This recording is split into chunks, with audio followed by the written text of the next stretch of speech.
Yoghurt makes yoghurt, and I'm going to use Ye Valley Organic Natural Creamy Live Yoghurt.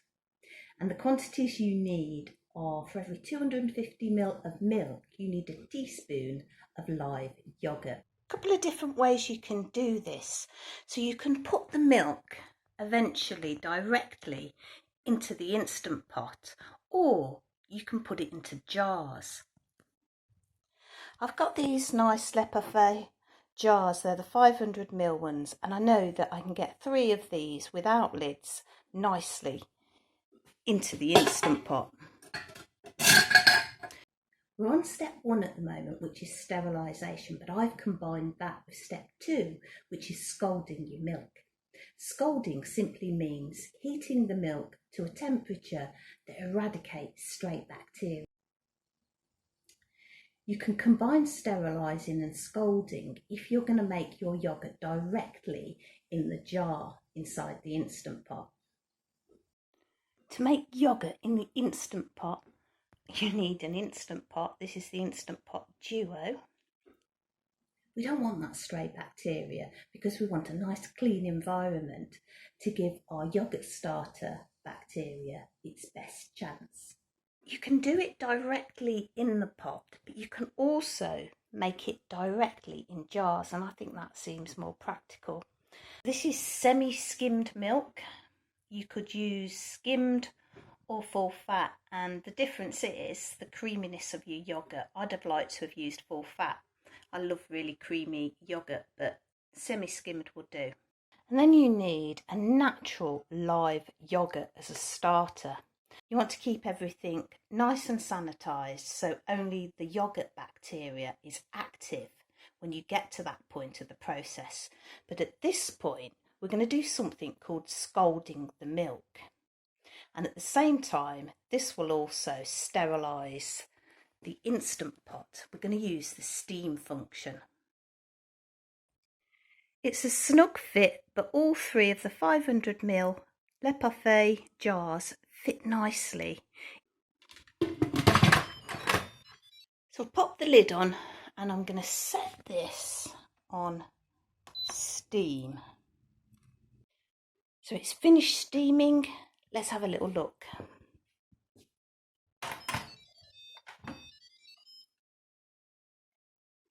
So that's steaming away now, and we need to let that cool before we can move to stage 3.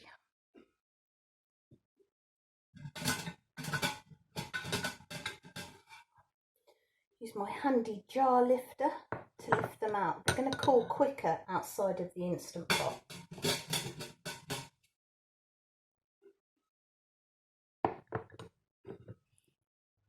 So I've added 2 small teaspoons of the live yoghurt to each. I've added the 2 teaspoons to each jar. Got to press record. Trust me, it's in there.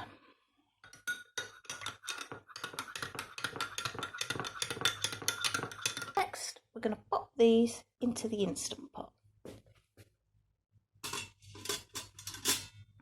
There's the would-be yoghurt. So that's milk.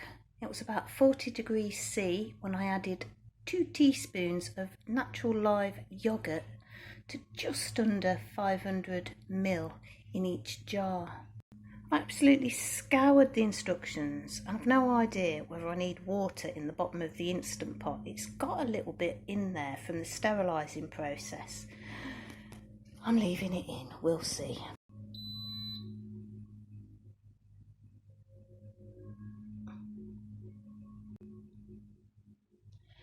I believe that we are off. Well, it's the next morning and I'm a lot less hot and bothered. The yoghurt cycle on the Instant Pot defaults to 8 hours, and that's a good amount of time to make yoghurt. Now, from the research I've done, the amount of time equals the amount of fermentation, and it's like anything when you're fermenting. The longer it ferments, the more fermented flavour you get into it. And with a yoghurt, that equals that sour taste. So it's really down to your personal preference in yoghurt. Give it a shorter amount of time and you get that creamy, milky taste without any sourness. But if you like that sour flavour in a yoghurt, you maybe want to let it go to 8 or maybe 10 hours. It's up to you. Now, when I checked this before I went to bed last night, it had gone really firm. It had probably about 4.5 hours. I decided to let it run for another half an hour and then I turned it off because I like that creamy taste. So it's cooled down overnight. Let's have a look at it.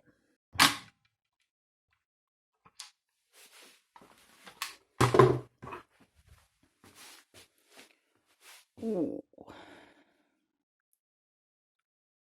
Oh, look at that.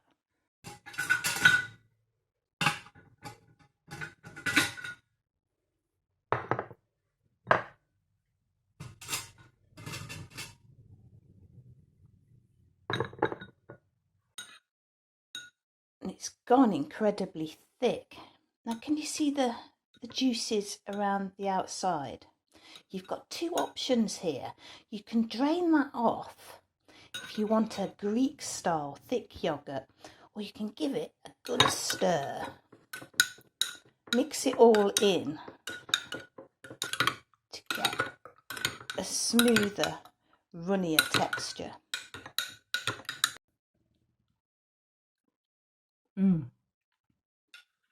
That is lovely.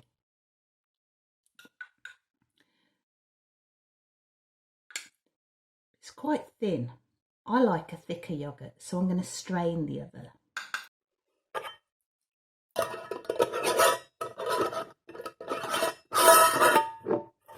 So pop a lid on and I'm going to pop that in the fridge. It's a little funnel with a strainer inside. That pops out. I'm going to leave that in. I think that's going to be perfect for straining yoghurt. So here I've got another Le Parfait canning jar. This one's 750. I'm going to pop the funnel inside to drain off the fluid. Got a clean spoon.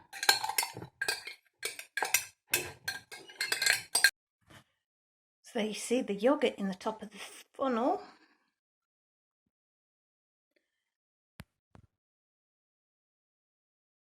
And there are those juices dripping off. So the more of those juices I strain off, the thicker my yoghurt will be. See how thick the centre part of this yoghurt is? That's the potential thickness I could achieve, because obviously at this point all of the juices around the edge, as you saw with the first jar, when I mixed it all in, it went considerably thinner. So after straining, it's still reasonably thin. So I think the verdict is, if you want a Greek style thick yoghurt, you're going to have to let that strain for a considerable amount of time, and you're going to need to use some muslin cloth. That's a short ferment for a yoghurt, but honestly that's creamy, a very slight tang to it, but I can eat that without sugar. That's lovely.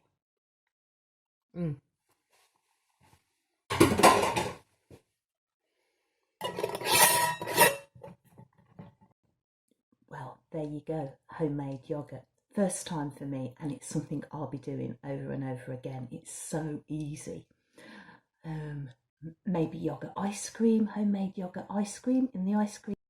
This weekend, I'm going to make an Indian style banquet supper, and I'm going to make chicken tikka masala, and that requires a marinade. So some of this is going to be used to marinate chicken with all of those wonderful tikka spices. Hope you enjoyed that. Take care.